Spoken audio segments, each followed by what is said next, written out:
Lunfa.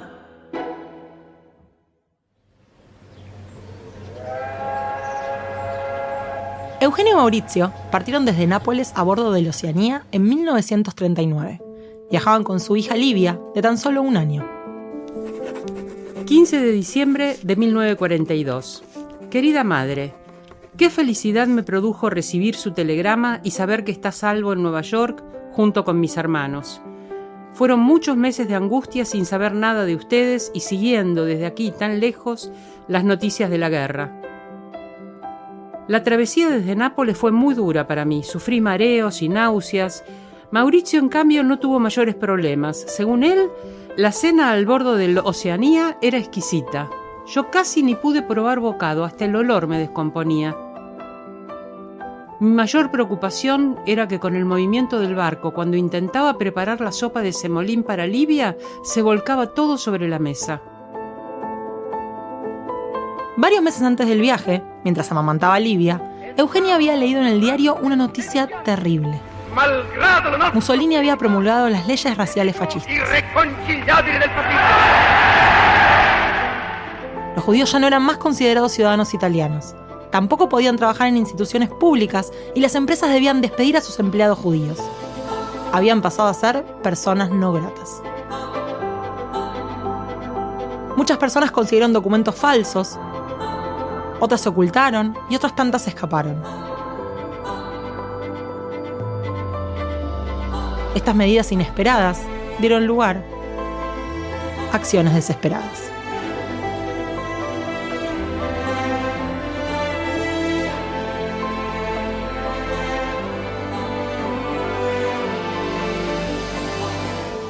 Contemos Historias presenta Rita y Eugenia, un siglo de ciencia. Episodio 2. Tiempos de guerra. Eugenio y Mauricio estaban desconcertados. Él ya no podía ser el director de Pirelli en Roma, así que después de tan solo 8 meses de vivir en la ciudad, tuvieron que dejar su hogar rumbo a Milán.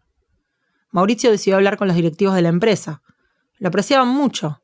¿Podrían ayudarlos? La casualidad hizo que la empresa estuviera a punto de abrir una planta de fundición de cobre en Argentina.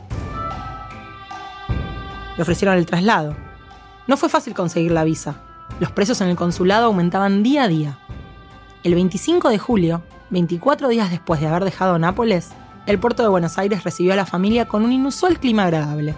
25 grados en pleno invierno. Era tal el flujo de inmigrantes que tardaron casi 3 horas en salir de la aduana. Los recibió Amedeo Herlitzka, el viejo profesor de alta montaña, primo de Mauricio, que había llegado un tiempo antes a Buenos Aires. Una de las características de la ciudad que más le sorprendió a Eugenia fue la ausencia de subidas y bajadas. Buenos Aires le parecía muy chata. Al llegar buscamos un hotel en el que ubicarnos. Nos tomamos un taxi y cuando pasábamos por Primera Junta, el taxista nos dijo que ese era el punto más alto de la ciudad. Yo creí que había entendido mal porque mi castellano es muy limitado, pero era así, aquí no hay montañas, ni siquiera una pequeña colina. Es una gran desilusión. Finalmente, luego de una breve búsqueda, Eugenia, Mauricio y Livia se instalaron en un departamento a 2 cuadras de Avenida Rivadavia. Todavía no tenían sus muebles, estaban en el puerto y tardarían más de 1 mes en salir de la aduana. No solo el paisaje a su alrededor había cambiado por completo. Más allá de la chatura, Eugenia sentía que estaba viviendo en el país de la abundancia. Cada vez que iba a comprar manteca, los empleados se le reían en su cara porque pedía de a 50 gramos. Claro, acostumbrada al racionamiento en Italia, no se le ocurría comprar más cantidad. Un día fueron a cenar con un ingeniero de Pirelli, y cuando trajeron el bife, Eugenia creyó que esa porción era para 4. Estaba a punto de empezar a cortarlo cuando vio llegar los otros 3 platos. No hubo forma de que entendiera cómo se podía comer tanta carne de una sola vez.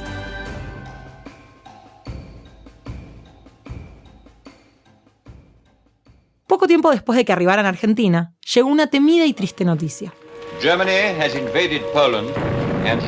Alemania había invadido Polonia. La Segunda Guerra Mundial había comenzado. Eugenia perdió contacto por completo con su familia. Pasarían casi 2 años hasta volver a saber de ellos.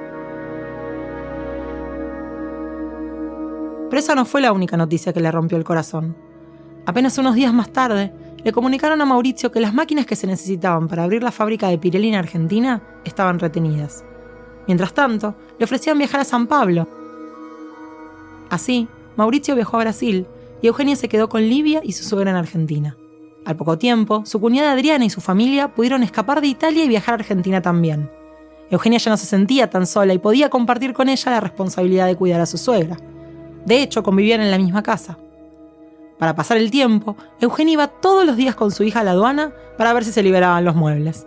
Cuando finalmente el camión de la mudanza llegó, el corazón se le estrujó al ver cómo los empleados trataban descuidadamente los bultos. Eugenia temía más que nada por su microscopio. Era su posesión más preciada y lo había envuelto con tanto cuidado.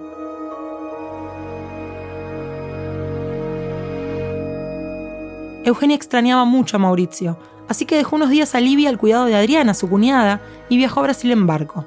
San Pablo le pareció mucho más lindo que Buenos Aires, con sus colinas y sus casitas con jardines llenos de flores. Decidió que lo mejor era que su suegra viajara con Livia y se quedaran a vivir todos juntos ahí. Estuvieron casi un año en Brasil, hasta que finalmente Pirelli pudo traer las máquinas para Argentina y ellos también regresaron. Al poco tiempo, nació el segundo hijo de la pareja, Leonardo, el primer argentino de la familia. Estaba feliz por el nacimiento de Leonardo, pero sufría mucho por no poder contarles a ustedes la noticia. Escuchaba las novedades de que Hitler había invadido Polonia, Bélgica y Francia y pensaba: ¿dónde estarán? ¿Qué será de mis primas? ¿Seguirá Rita investigando en Italia?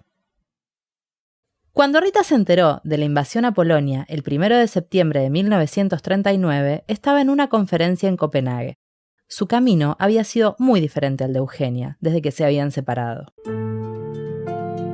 Luego de graduarse, debido a las leyes raciales fascistas, Rita había perdido el cargo como asistente de su profesor Giuseppe Levi en el Departamento de Anatomía de la Universidad de Turín. Ante la falta de posibilidades en Italia, había emigrado a Bélgica para trabajar en el Instituto de Neurología de Bruselas. De sus 9 meses de estancia en esa ciudad le quedarían el recuerdo del viento, los aguaceros y la angustia de la población que temía la inminente invasión alemana. En vísperas de Navidad, Rita volvería a Italia. Allí comenzaría a ejercer la medicina de manera clandestina. Atendía a personas de bajos recursos que no temían a las leyes del duce.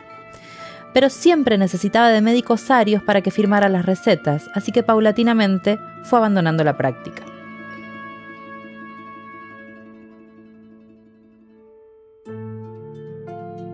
En ese momento, escuchó por los altavoces un anuncio de Mussolini. Italia entraba en la guerra como aliada de Alemania. Con poco dinero, su vida en peligro y la desmotivación por no poder concurrir al laboratorio de la universidad, Rita estuvo a punto de abandonarlo todo. Afortunadamente, se cruzó en su camino un ex compañero de la universidad. Había investigado con ella y recién llegaba de Estados Unidos. Su consejo llegó en el momento justo. No se dé por vencida, le dijo. Monte un laboratorio y siga trabajando. Recuerde a Cajal y cómo en la ciudad soñolienta que debía ser Valencia a mediados del siglo XIX, sentó las bases de lo que conocemos del sistema nervioso de los vertebrados. Rita montó un laboratorio clandestino en su dormitorio. O sea, justo al lado de su cama, ella estudiaba el sistema nervioso en embriones de pollo. Tenía numerosas pinzas de relojería y agujas de coser que ella misma afilaba. Para incubar los huevos fecundados, utilizaba un termostato de aire. Gino, su hermano arquitecto, le había fabricado una caja de vidrio con un control de temperatura regulable y aberturas a los costados. Rita metía las manos por las aberturas y manipulaba los embriones. Pero lo más preciado para ella, sin dudas, eran sus 2 microscopios. En eso, las primas se parecían mucho. Un problema que debió afrontar era que Giuseppe Levi trabajaba con ella.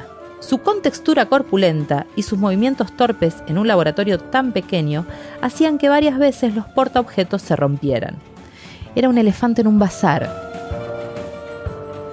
Pero, con todas las limitaciones, al menos podía investigar.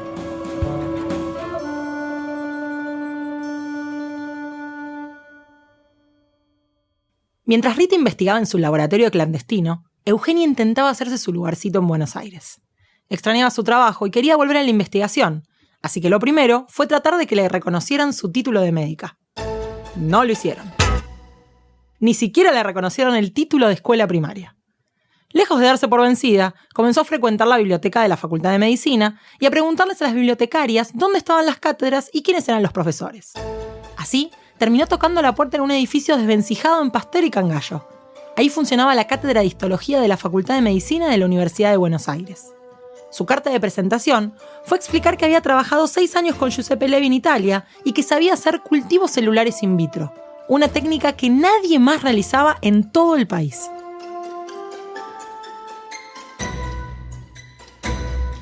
En la cátedra de histología, el doctor Paredes me recibió y me advirtió enseguida: no tengo ningún cargo para ofrecerle, pero si quiere venir al laboratorio puedo ofrecerle una mesa y una silla. Y así empecé a trabajar ad honorem y he estado haciéndolo todo este año gracias a la ayuda de Adriana, que cuida a los niños por las tardes. He conocido a Eduardo de Robertis, con quien puedo hablar en italiano. Con su ayuda volví a desarrollar las técnicas de coloración de tejidos que tenía un poco olvidadas.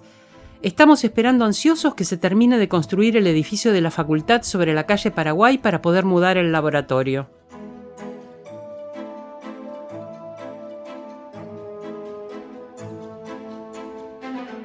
Durante su estadía como asistente en la cátedra de histología, Eugenia se dedicó a investigar sin un sueldo fijo. Existía un fondo de reposición para el material de vidrio dañado, y si en el año no se habían roto demasiadas cosas, ella podía cobrar lo que sobraba. Durante 2 años cuidó mucho que nadie rompiera pipetas ni probetas.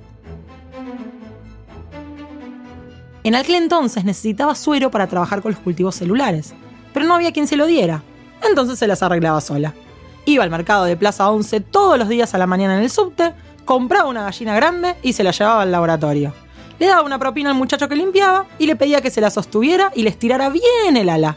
Mientras, ella le sacaba sangre y después le regalaba la gallina. Y no iba a volverse a casa con una gallina muerta en el subte. Eugenia y Rita habían aprendido en Turín a realizar cultivos celulares con Herta Meyer, una técnica que se había escapado de Alemania. En aquellos años, Herta vivía en la universidad, ya que no tenía dinero y entre todos se turnaban para pagarle la comida. Años después, cuando el Duce expulsó a los judíos de Italia, Herta fue a trabajar a Río de Janeiro al Instituto de Biofísica Carlos Chagas, donde eventualmente volvería a cruzarse con Rita. Eugenia fue quien introdujo la técnica en el país. Prácticamente todas las personas que realizan cultivos celulares en Argentina son sus descendientes. Aquí estamos muy bien, aún adaptándonos pero felices. Espero que ustedes estén bien allí también y que pronto acabe esta terrible guerra para volver a encontrarnos. Quiero que conozcan a Leonardo y vean cuánto ha crecido Livia. No dejen de escribirme. Con amor, Eugenia. Hacia fines de 1943, Eugenia ya estaba adaptada a Argentina y hablaba muy bien el idioma. Su madre, en Estados Unidos, trabajaba haciendo ropa para los soldados. La situación de su prima en Italia era muy complicada. Las alarmas sonaban constantemente anunciando bombardeos y todos corrían a esconderse en el sótano. Todos menos Rita, a quien le preocupaba una sola cosa: salvar los microscopios. Por seguridad, la familia decidió mudarse a las afueras de Turín. Rita recorría el pueblo incansablemente buscando huevos, algo parecido a lo que hacía Eugenia en el mercado. ¿No hay gallo aquí? Los huevos fecundados son más nutritivos para mis hijos, mentía. Poco le importaban las propiedades nutricionales de la ovoalbúmina, necesitaba los embriones. Luego de los experimentos con el material restante, Rita hacía guiso para la cena. El sistema nervioso y su plasticidad frente a estímulos seguiría siendo el objeto de estudio por los próximos años. En los últimos tiempos de la guerra, ni siquiera las afueras de Turín eran seguras. Rita y su familia tuvieron que mudarse nuevamente. Con cédulas falsas, llegaron a una pensión en Florencia, una ciudad en donde no los conocía nadie, o casi nadie. Un día, escucha que alguien la llama desde la puerta de la pensión. «¡Querida señorita Levi!». Era su querido mentor y profesor, Giuseppe Levi, que al verla, corrió a abrazarla. Ese mismo día, Rita y su familia tuvieron que escapar a otra pensión. Años más tarde, ya terminada la guerra, se enterarían de que la dueña del lugar sabía perfectamente que estaba alojando a judíos con identidades falsas. I only wish that Franklin D. Roosevelt had lived to witness this day. Finalmente, el 8 de mayo de 1945, The forces of Germany have surrendered to the United Nations. Alemania se rindió incondicionalmente ante los aliados. Era el final de la Segunda Guerra Mundial. En Argentina, Eugenia seguía trabajando en la cátedra de histología con sus cultivos celulares. En Italia, a Rita se le presentaba una nueva oportunidad al otro lado del Atlántico. El profesor Víctor Hamburger había leído uno de sus trabajos publicados cuando estaba en Bélgica y le ofreció ir a trabajar con él en la Universidad de Washington, en St. Louis. En poco tiempo, las primas volverían a encontrarse.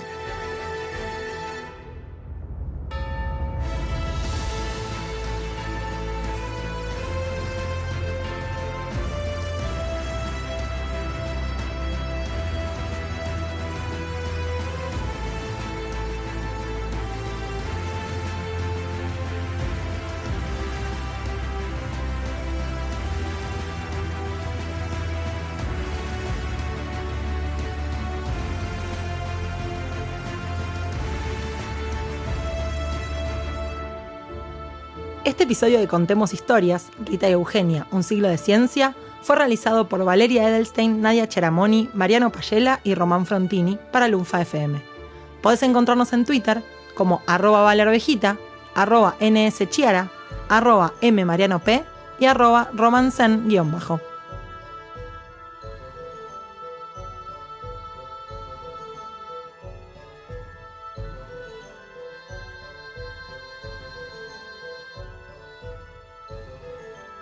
La voz detrás de las cartas de Eugenia es de Diana Mafía. Le agradecemos de corazón por haberse sumado a contar la historia de estas dos científicas. Y pueden seguirla en Twitter como @DianaMafía. Si querés escuchar todos los episodios, podés hacerlo buscando Contemos Historias en Spotify, Apple Podcast o tu aplicación de podcast favorita.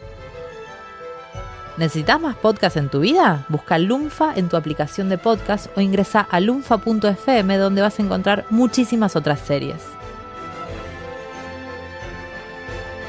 Y no dejes de seguir a Lunfa FM en redes sociales para enterarte de todos los nuevos lanzamientos. Gracias por escuchar y compartir.